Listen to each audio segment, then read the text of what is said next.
मसीसों के अजीम और जलील नाम में आपकी सलामती हो। मेरा नाम पादरी प्रोफेसर टोनी विलियम है। हाल ही में मैंने एक पोस्ट देखी जिसके बीच में ये दिखाया गया था कि वो लोग जो कर्ज़ा लेते हैं वो गाड़ियों पे सफ़र करते हैं और वो लोग जो पाकिस्तान को कर्ज़ा देते हैं वो साइकिलों पे सफ़र करते हैं।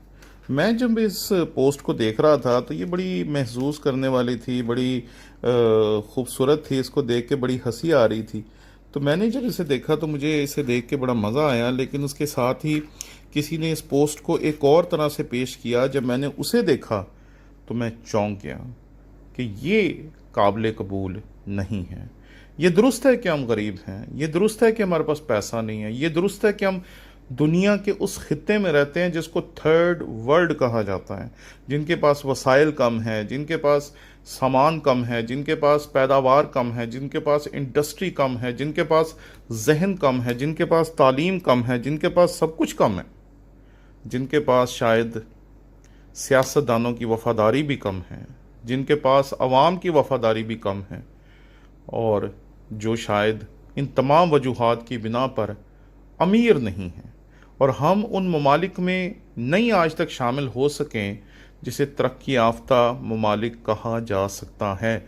गो कि हम बहुत ज़्यादा इंटरनेट इस्तेमाल करते हैं, बहुत ज़्यादा मोबाइल है पाकिस्तानियों के पास, लेकिन इसके बावजूद ये बात दुरुस्त है कि हम गरीब हैं, लेकिन हम भिखारी नहीं हैं, हम भीख नहीं मांगते। इसलिए अगर आप इस तरीके की पोस्ट बनाते हैं तो आप सोचें कि आप किन के बारे में बात कर रहे हैं। हमारे अपने लोग हैं, हमारे अपने बहन भाई हैं, अपने वुज़रा हैं, अपने सियासतदान हैं। वो वफ़ादार नहीं हैं, वो करप्ट हैं, वो गलत हैं, वो ऐसे हैं, वो वैसे हैं। ये सब बातें अपनी जगह पे दुरुस्त हैं। मैं आपकी हर एक बात से मुत्तफिक हूँ। हमारे सियासतदान गलत हैं।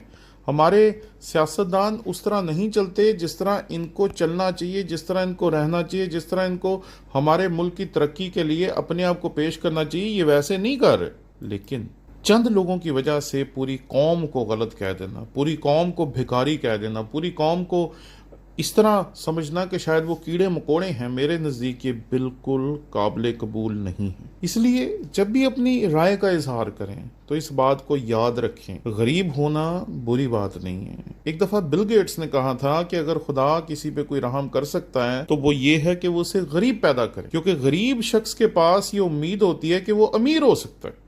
लेकिन जो अमीर पैदा हुआ वो क्या करेगा?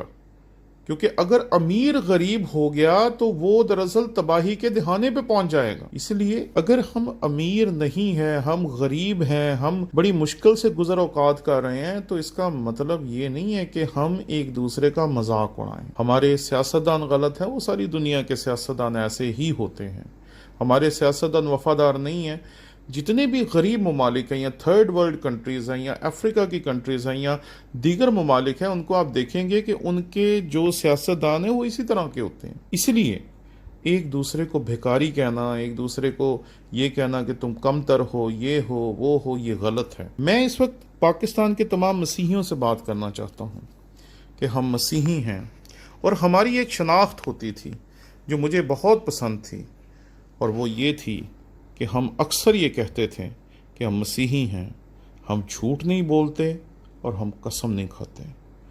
लेकिन अब हम उस मुकाम से बहुत पीछे आ गए हैं। आज से 20, 30, 40 साल पहले के हज़ारों वाक़यात मैं आपको सुना सकता हूँ कि लोग बड़े से बड़ा दुख बर्दाश्त करने के लिए तैयार थे, लोग मारे जाने के लिए तैयार थे, लोग हर तरह की सज़ा पाने के लिए तैयार थे, लेकिन लोग कभी भी झूठ बोलने के लिए तैयार नहीं थे। लोग कभी भी बाइबल पे हाथ रख के उसकी कसम खाने के लिए तैयार नहीं थे। और आज कई मरतबा होता है जब लोग हमें फ़ैसलों के लिए बुलाते हैं, जब लोग हमें मसले हल करने के लिए अपने घरों पे बुलाते हैं, तो लोग बड़े मज़े से कहते हैं जी बाइबल ले आए, बाइबल ले आए। मैं बाइबल के ऊपर हाथ रख के अभी कसम खा लेता हूँ, मैं बता देता हूँ कि मैं सच्चा हूँ और ये झूठे हैं। तो मैं हैरान हो गया कि हम उस मुकाम से कब गिर गए हमें पता भी नहीं चला। आज भी जब हम ये दावा करते हैं कि हम मसीही हैं, तो क्या मसीही होते हुए आज भी हम उस मुकाम पर हैं जहाँ पर हमारे बुज़ुर्ग थे जो कहते थे कि हम मसीही हैं और हम कसम नहीं खाते, हम मसीही हैं, हम झूठ नहीं बोलते? क्या आज भी हम उस मुकाम पर हैं? मेरे ख्याल में नहीं।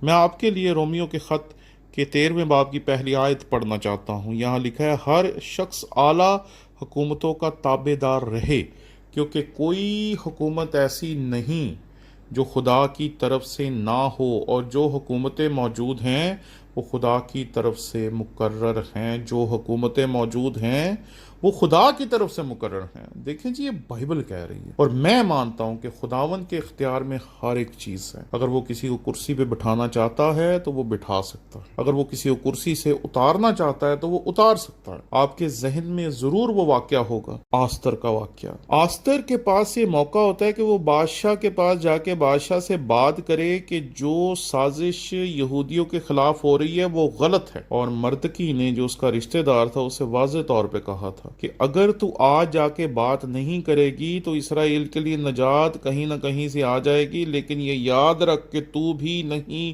بچے گی. اور آپ کو یاد ہوگا کہ حامان نے جو صلیب، جو سولی بنوائی تھی مردگی کے لیے، خدا نے اسی سولی پہ اس کو چڑھوا دی. میں 100% ایمان رکھتا ہوں اس آیت پر، اور یہاں واضح طور پر لکھا ہے کہ ہر شخص اعلیٰ حکومتوں کا تابع دار رہے، کیونکہ کوئی حکومت ایسی نہیں جو خدا کی طرف سے نہ ہو، اور جو حکومتیں موجود ہیں وہ خدا کی طرف سے مقرر ہیں. ہمارے سیاسی تعلقات کسی بھی جماعت کے ساتھ ہو سکتے ہیں، ہم کسی کے بھی دوست یا کسی کے مخالف ہو سکتے ہیں، لیکن مسیحیوں کی ایک شناخت ہے جو آج بھی ہے، اور میں آپ سے درخواست کرتا ہوں کہ خدا کے لیے اس شناخت کو کہیں چھوڑ نہ دیں، اور وہ ہے کہ ہم مسیحی ہیں، ہم غریب ہیں، ہم لوگوں کے کوڑے اٹھاتے ہیں، لوگوں کے گٹر نکالتے ہیں، لوگوں کی غلاستیں اٹھاتے ہیں، لوگوں کے تمام گندے سے گندے سامان کو صاف کرتے ہیں، لیکن ہم بھیک نہیں مانگتے. یہ گواہی ہے کہ ہم کھڑے ہو کے سینہ ٹھوک کے آج بھی کہتے ہیں کہ ہم مسیحی ہیں، ہم سب کچھ کرتے ہیں لیکن بھیک نہیں مانگتے. ابھی پچھلے دنوں ایک ویڈیو بہت زیادہ وائرل تھی جس میں ایک شخص ہے جو ایک NGO چلاتا ہے، وہ کسی کو کچھ پیسے دینے کی کوشش کرتا ہے اور کہتا ہے پیسے آپ رکھ لیں. وہ کہتا ہے نہیں میں مسیحی ہوں اور ہم بھیک نہیں لیتے. تسی لوگوں کو مانگتے کیوں، منگیا کیوں نہیں؟ کیوں نہیں منگیا؟ اسی کرسچن. اچھا، یہ ہاتھ نہیں پھیلاندے. تو پھر وہ جو NGO والا تھا اس نے کہا سچ مچ میں نے پوری دنیا پھری ہے لیکن میں نے کبھی بھی مسیحیوں کو بھیک مانگتے نہیں دیکھا. خدا نہ کرے کہ ہماری قوم پہ کبھی ایسا وقت آئے کہ ہمیں کٹورا پکڑ کے سڑک پہ جانا پڑے، لیکن اگر ہم نہیں مانگتے تو کم از کم ایسے الفاظ لکھیں بھی نہ کہ ہماری حکومت فقیر ہے. ارے ہماری حکومت ہے، ساری حکومتیں ایسی ہی ہوتی ہیں. حکومتوں کو حکومتوں کی ضرورت ہوتی ہے اور حکومتیں ایک دوسرے کی مدد کے لیے آگے آتی ہیں. اس میں نہ کسی پہ احسان ہوتا ہے اور نہ کسی کو وہ احسان ادا کرنا پڑتا ہے. دنیا کا نظام صدیوں سے نہیں، ہزاروں لاکھوں کروڑوں سالوں سے ایسے ہی چل رہا ہے. اس لیے اس حقیقت کو سمجھیں اور اپنے آپ میں یہ عہد کریں کہ دوسروں کو گھٹیا کہنا، اپنے آپ کو افضل سمجھنا یا دوسروں کو کمتر سمجھنا، اپنے آپ کو کمال سمجھنا چھوڑ دیں. اور یہ بات ذہن میں رکھیں کہ ہم مسیحی ہیں اور ہم بھیک نہیں مانگتے ہیں. اور مسیحی ہوتے ہوئے ہمیں اس قوم کے لیے دعا کرنی چاہیے، خدا ہماری قوم کو ترقی دے. خدا ہمارے مسیحی ہوتے ہوئے ہمارا درست کردار یہ ہونا چاہیے کہ ہم پاکستان کے لیے دعا کریں، خدا اس کے قرضے دور کرے، اس کی پریشانیاں دور کرے. مسیحی ہوتے ہوئے ہمیں دعا کرنی چاہیے کہ خدا پاکستان کی حفاظت کرے، اس کے قرضوں کو ادا کرنے میں، اس کے اندر جو انسٹیبلٹی ہے، جو دھماکے ہو رہے ہیں، جو حالات خراب ہو رہے ہیں، اس تمام ماحول کو خدا سنبھالے اور پاکستان کو تھرڈ ورلڈ کنٹری سے یا اس غریب ملکوں کی جو فہرست ہے جس میں پاکستان شامل ہے، خدا اس فہرست سے پاکستان کو نکالے اور پاکستان بھی ترقی یافتہ ملکوں میں شامل ہو. آمین.